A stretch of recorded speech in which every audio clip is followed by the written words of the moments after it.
What is the difference between a lead record and a client or company record?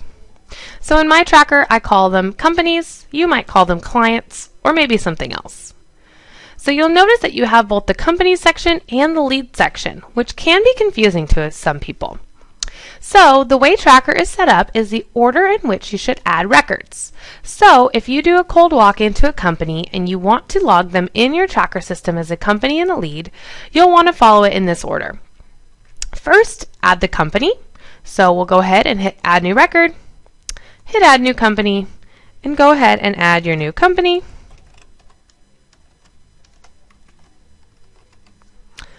All right, you're going to go ahead and hit OK or OK and Edit. All right, now once you're in the actual company record that you just created, you're going to want to fill out all the appropriate information. Then you're going to want to add in the person you talked to. You'll see here that this company type automatically pulled in as a prospect. So from here, you're going to hit the Add New Record button again, and this time you're going to add in a new contact.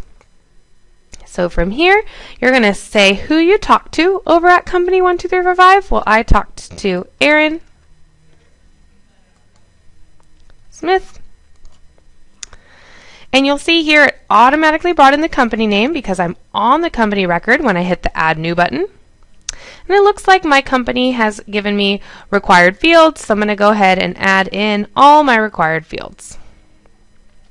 Once I'm done adding in my fields, I'm going to go ahead and hit OK and Edit. And again, on the contact record, fill out as much information as I can. One thing you are going to want to pick up is the contact type. You'll probably want to mark this one as a prospect as well. Make sure to save if you make any changes. From here, now I'm going to want to log the lead record. So the lead record is going to be important because that's where you kind of capture all the information and all the interactions that you have with Aaron Smith before they become your client. So again, I'm going to click on the Add New Record button, and this time I'm going to click on New Lead. From here, I'm going to go ahead and give the lead a name. Usually it's the name or the company. So this, I'm just going to write Aaron at Company 12345. But it can really be however you want to name the lead. And again, OK and Edit. Now that we have a lead record, you'll see here that it's associated to both my company and my contact. You can go ahead and give the lead a source. So it was a cold walk-in in this case. And then you'll want to enter in all your information. You can enter in the potential value of the client, of the potential client, enter in any background information, etc. Now the point of the lead record is to log activities and qualify this lead.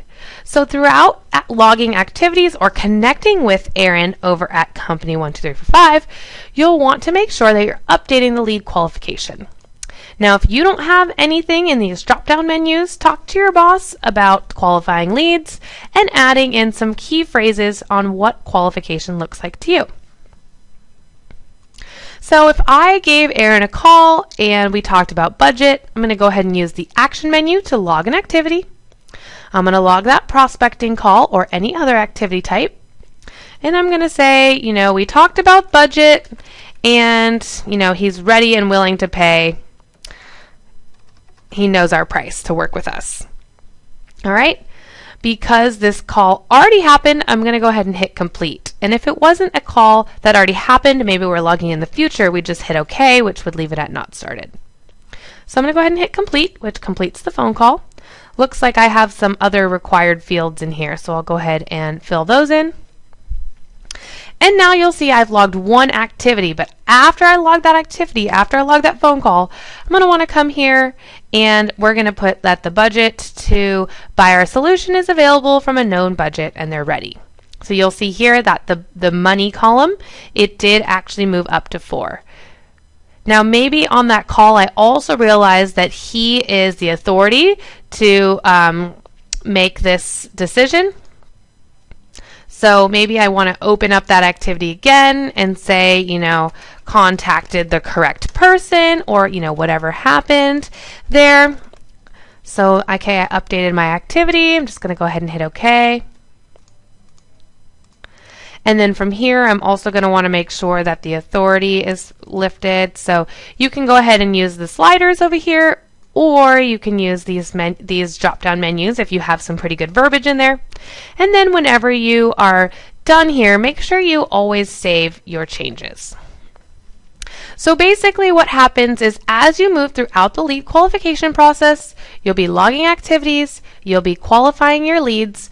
As soon as this MANDAX score hits a certain number, so you guys get to decide what that number is, then you'll want to change your lead status to whatever you want to change it to. So once that does hit to a certain level, maybe you converted the lead, you can go ahead and change it to converted, or in this case, I have it called moved to job.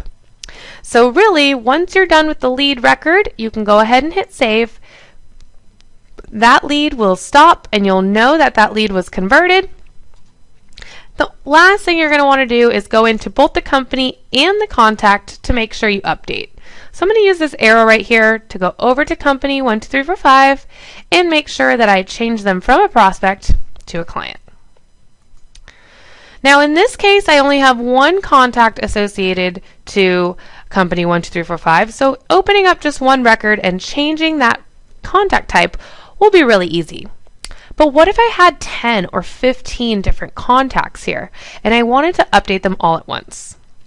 So instead of clicking into each contact over at this particular company and changing their contact type, I'm going to go ahead and do it in bulk. So I'm going to hover over contacts and go to all contacts to start.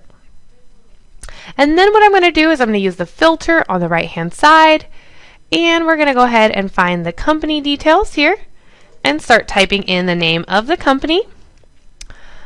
All right, so I don't see it yet. Did I spell it wrong, or did I need a space? All right, there we go. Just needed a space and hit go. And everyone that works over at company 1, 2, 3, 4, 5 will pop in. So I can select everyone by clicking their checkboxes, or select the whole list by clicking the top checkbox to select the whole thing. Use the action button, hit bulk update, and then from here I'm going to go ahead and choose the something. We're going to update the contact type to client and hit apply. And so everyone in that list will now be under contact type of client. So I can update everyone all at once. So basically the difference between a company and a lead record is the lead record captures everything that happened while they were a prospect or before they became a client. Now if you jump into that company record, so if we use our recently viewed to take a look, you'll see here that this company record will have associations to everything. So if we find the activity section, you'll still see all your activities that were related to the lead. But once they become a prospect, that's when you'll start seeing jobs show up and other things like that.